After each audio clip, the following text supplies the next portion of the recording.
Every year, GamesIndustry.biz has a panel make predictions for 2023 and what gaming changes could happen, both positive and negative things. And the overwhelming majority of the predictions that they have this year seem to be quite positive for Xbox. Let's dive into what they said right now.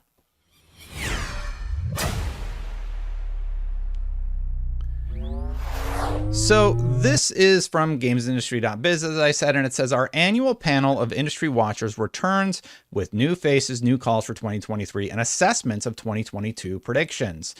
They point out that they lost a few people, including Matt Piscatella, who's no longer on the panel, but he says two new faces, Medea Research Senior Analyst and VP of Data, Carol Severin, signing on, and Nico Partners founder Lisa Cosmas Hansen presenting predictions from her team. Joining them are prediction panel stalwarts Pierce Harding-Rolls of Ampere Analysis and Canton Games der Serkan Toto. Thanks to all our panelists, past, present, for taking part in our New Year's prediction. Now, I'm not going to go through the whole thing. If you want to read all their predictions, because they talk about crypto, they talk about mobile games, we're going to try and focus more on what they said about Xbox and some of the more positive things that they had to say. But if you want to see all the predictions, there's some interesting stuff in here. Definitely go check it out. Links in the description. So prices will continue to rise. This is from Dr. Serkan Toto. He says, not all studios have hiked prices to keep up with the rise of production and other costs in game development so far, but gamers are likely to see prices go up across the board in 2023. I believe this trend will not only affect individual AAA titles, but also subscriptions and hardware, especially from Microsoft. If Nintendo doesn't release new hardware, I expect Switch prices to remain stable this year, however. Now, this one's pretty much bang on the money. Phil Spencer has already come out and said that likely there are going to be increases of game prices, and that happen, but they could also increase the price of the console. I don't think that one happens, except for in places like India, where the Xbox has sort of manually raised its prices due to the value of the dollar there, I've noticed. So that's one area where the prices keep going up for Xboxes. But for the rest of the world, I'm not sure what's going to happen there. I would say no on the console price increase. As for Game Pass, I do think Game Pass goes up by about $5 for whichever platform you choose to go on. I think game prices are sort of where they're going to land in terms of price increases, and then we'll sort of go from there. So here is what Pierce Harding-Rolls had to say. PS5 and Xbox Series X to sell around 28 million combined in 2022, supply to be in a better place by the holiday shopping season. Pierce points out that he was wrong and right. Shortages of the PS5 led Sony to downgrade its forecast, and our original forecast was downgraded significantly much earlier in 2022. Xbox Series X has also been supply constrained. PS5 supply improved towards the end of the year. We know now that the PlayStation 5 sold 30 million units as of December of 2022, and that will continue to rise in the following year. However, in 2023, we still don't really have a clear idea of where Microsoft is with their console sales, except for VG charts. Now, I don't traditionally use VG charts or really reference them because they have a history of being wildly off with their predictions. So I kind of don't reference them on this channel, and I don't know that I ever will. Maybe it's time to give them another chance and look at what their analyst board is. Let me know what you think about that in the comments below. But for me, I'm just like, they've been called out for having some pretty bad predictions in the past. So I just kind of, just as a standard practice, don't reference those numbers. Let me know what you think about that. Anyway, continuing on. 2023 predictions, Microsoft and Activision Blizzard. I'm going to start with the big one. Will the Microsoft Activision Blizzard deal go through? Yes, but with further concessions. I agree on that. Those could be focused on Game Pass inclusion of games and title availability on other services. I think there is a higher chance of the deal closing with concessions than of it being halted. When will the deal close? It could drag on into the second half of 2023, especially if the FTC case goes to court, if Microsoft agrees concessions and avoids court. The first half of 2023 is possible. We have some dates on that. We're about to see the next entry from Microsoft in, I believe it's New Zealand or something, or Ireland. Mid-January, I believe, is the next date. And the FTC case will be ongoing. In addition, I believe the CMA just extended their deadline to April. So everything's really in flux with that case right now. But long story short, do we think it will close? This analyst thinks it's going to close. I think it's going to close. Let me know what you think about it in the comments below. And while I have you right here, half of you are not subscribed. As you may know, I have this goal of hitting 100,000 subscribers. And if you hit that subscribe button, hit that bell right now, that would greatly help me achieve that goal. And if you like this content, if you like this style of content, this is sort of how I do it. So thank you so much for watching. I'll get back to it. Thank you for helping me out if you end up subscribing. Now, console sales. I'm expecting the console market to stabilize in 2023 following a decline in 2022. The game's release slate is looking really positive, tons of releases. 2023 is going to be one of the biggest years in gaming since like the 360 PS3 era. If availability of PS5 holds up, it has a strong chance to be the best-selling console of 2023, with the Switch entering the later stages of its life cycle. The upcoming Zelda will sell plenty of Switch hardware, so it could be close. I'm not expecting a next-gen Nintendo console in 2023.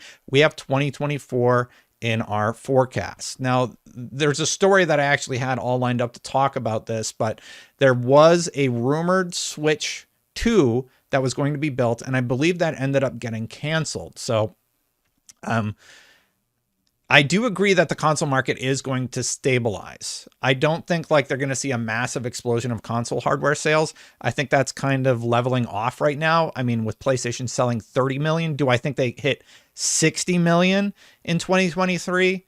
I'm not sure about that. Maybe like, you know what? I'll put a guess on the table right now. I'll say they sell 50 million by the end of 2023. Let me know your guesses in the comments below. Subscription services, the biggest game subscription services, missed their growth targets in 2022, but I think there is reason to be positive in 2023. I'm expecting Game Pass to grow significantly in 2023 on the back of highly anticipated first-party games entering the service. If the ABK deal goes ahead, expect to see more mobile games in Game Pass. I'm also expecting Sony to secure more of its own third-party day one releases for PlayStation Plus Extra and Premium that will help drive adoption. That's really interesting. I'm expecting Sony to secure more of its own third-party day one releases. Now, they did this with Stray, and Stray, according to Annapurna, the publisher and the developer, and even Sony, everybody said it did tremendously well, and that was a day one release, and I believe it's part of the extra tier.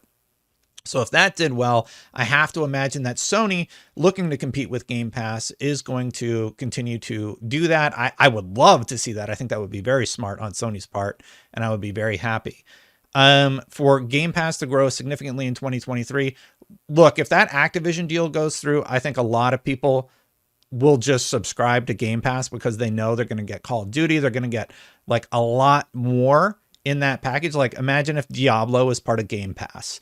I think a lot of people jump on that. I already think it's a good value. If Activision is included, I think it's just even more of a great value. So I think once the deal goes through, that gives them a good reason to increase the prices. They might increase the price of Game Pass before the deal goes through, so regulators can't say, well, you might raise the price after the deal goes through, and they can, they would just say, sorry to go down the rabbit hole here, they would just say, well, we've already adjusted that price with the assumption that the deal is going through. But anyway, market consolidation. This is a big one for a lot of people.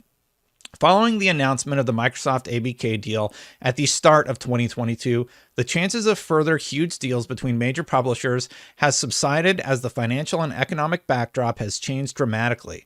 However, the more challenging market conditions will prompt ongoing market consolidation, with that activity more likely focused on smaller companies and could often be defensive in nature to ensure survival.